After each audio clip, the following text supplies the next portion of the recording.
Imagine it's midnight 1787. A group of patriots prints a fiery pamphlet that could change the course of a nation. They don't sign their names. They sign Publius. Now jump to today. An activist in a repressive country uploads a video exposing government abuse. Face hidden and username untraceable. What do these scenes share? The power of anonymous speech. Anonymity has protected voices from the founding fathers to modern whistleblowers, but it's complicated. Anonymous speech can champion truth or fuel trouble. In today's commentary, we'll explore why anonymous speech is so important, how it can both protect and endanger, and why U.S. law really hasn't caught up with this double-edged sword. Anonymous speech has long been a shield for the vulnerable. America itself was born in part through anonymous writings. The authors of the Federalist Papers published under the pseudonym Publius to promote the Constitution without personal attacks or risk. The Federalist Papers remain one of America's most profound examples of anonymous political writing. Published under the pseudonym Publius, these were the writings of Alexander Hamilton, James Madison, and John Jay.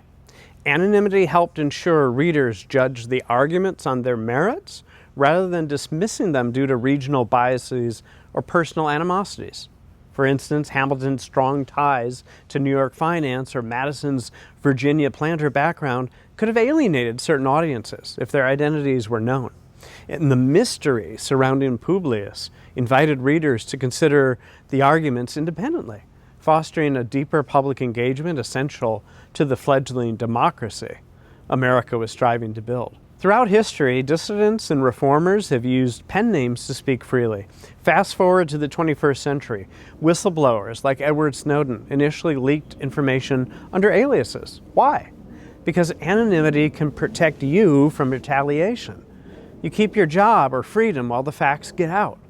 Political dissidents abroad rely on fake names online to avoid prison or worse.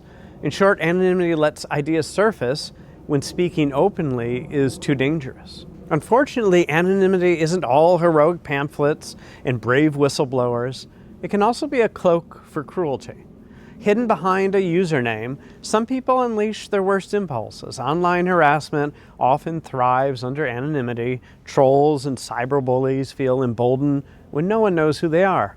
There's an old joke on the internet, nobody knows you're a dog.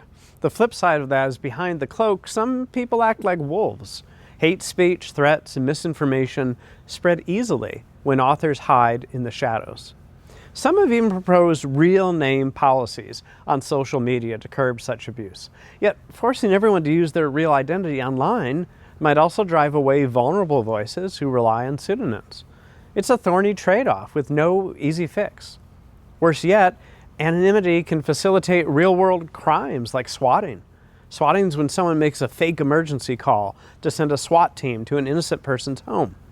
These hoaxes are typically done anonymously or with spoofed identities. In one case, an anonymous caller in 2013 sent police to a journalist's house, leading to armed officers swarming the unsuspecting victim's door. It's a terrifying example of anonymity used as a weapon. So while anonymity protects free speech, it can also protect the bad actors. This dual nature makes the issue a bit tricky. So how does the law treat anonymous speech? The answer? Inconsistently. U.S. courts acknowledge that the First Amendment often protects anonymous speech, but they also allow some limits. For example, in McIntyre v. Ohio Elections Commission from 1995, the Supreme Court struck down a law that banned anonymous political pamphlets, affirming that people have a right to distribute literature without naming themselves. In that case, it was the elderly old Miss McIntyre wanting to pass around pamphlets about a school bond issue she cared about. The court noted that anonymous pamphleteering has an honorable tradition in America. After all, the founders did it. On the other hand, the Supreme Court has upheld laws that require compelled transparency in certain contexts. In Citizens United versus FEC from 2010, while the headline was about corporate election spending, the court also approved disclosure rules for political advertising. It's pretty common in what we call campaign finance law. They ruled that the government can demand sponsors of certain election ads to reveal who they are to the public. In other words, if you fund a campaign commercial, you might not stay anonymous. Voters get to know who's behind the message. But wait, That's not always true. For example, the Socialist Party has found ways to build in exemptions just for it in the law because of fear of public reprisals against socialist donors and members. The law is, well, uneven. This shows a tension. One case protects an individual's anonymous leaflet. Another says popular big groups must disclose their identity, but unpopular ones, well, they can remain hidden. No wonder there's a talk of a legal lack of clarity. Even Justices Thomas and Scalia disagreed about this in the past. Scalia, known for his vigorous defense of free speech, wasn't sold on anonymity in Doe v. Reed. Apparently for him, signing your name was part of the civil courage it takes to participate in democracy. Generally, the First Amendment does lean toward shielding anonymous speakers, especially in political speech, but as campaign finance laws grow, political privacy becomes harder to secure in America. In the judicial system, judges often require a strong reason to unmask a person. For instance, if a person is allegedly committing libel or crime behind a pseudonym, a judge may order their identity revealed, but only after weighing free speech rights. It's a careful balance of the right to anonymity against other interests, like preventing fraud, harassment, or election corruption. Right now, the balance is handled case by case, which means there isn't a single clear rule. It's a patchwork.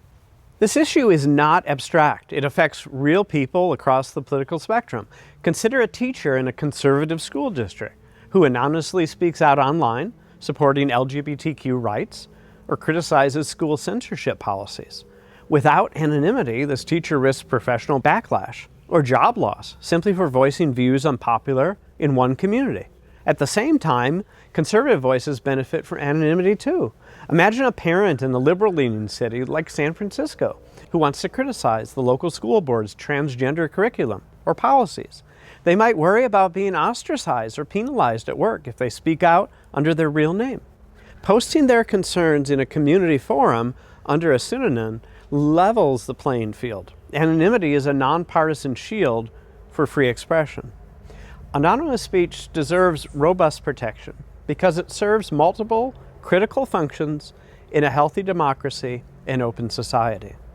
First, anonymity empowers vulnerable groups and dissidents to challenge oppressive regimes without risking their lives or freedom. Second, it encourages whistleblowers to expose corruption and wrongdoing without fear of retaliation.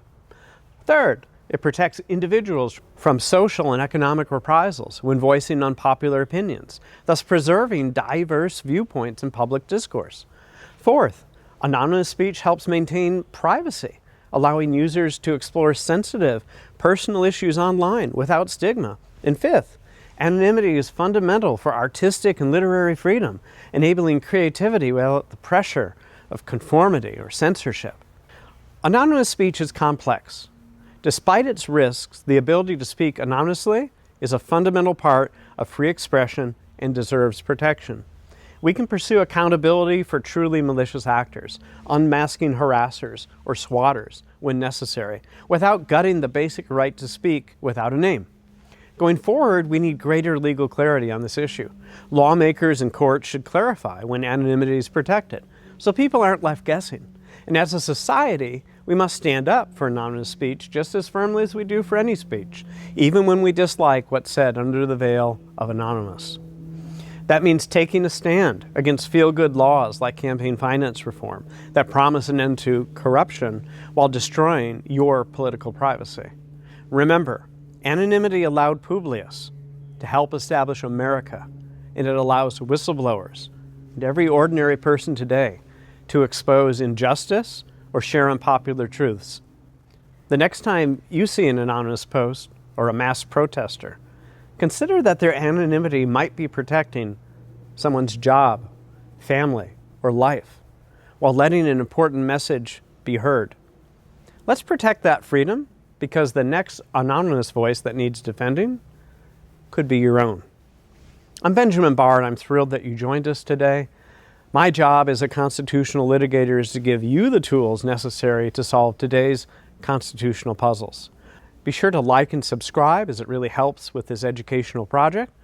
And join us next week as we explore yet another constitutional controversy.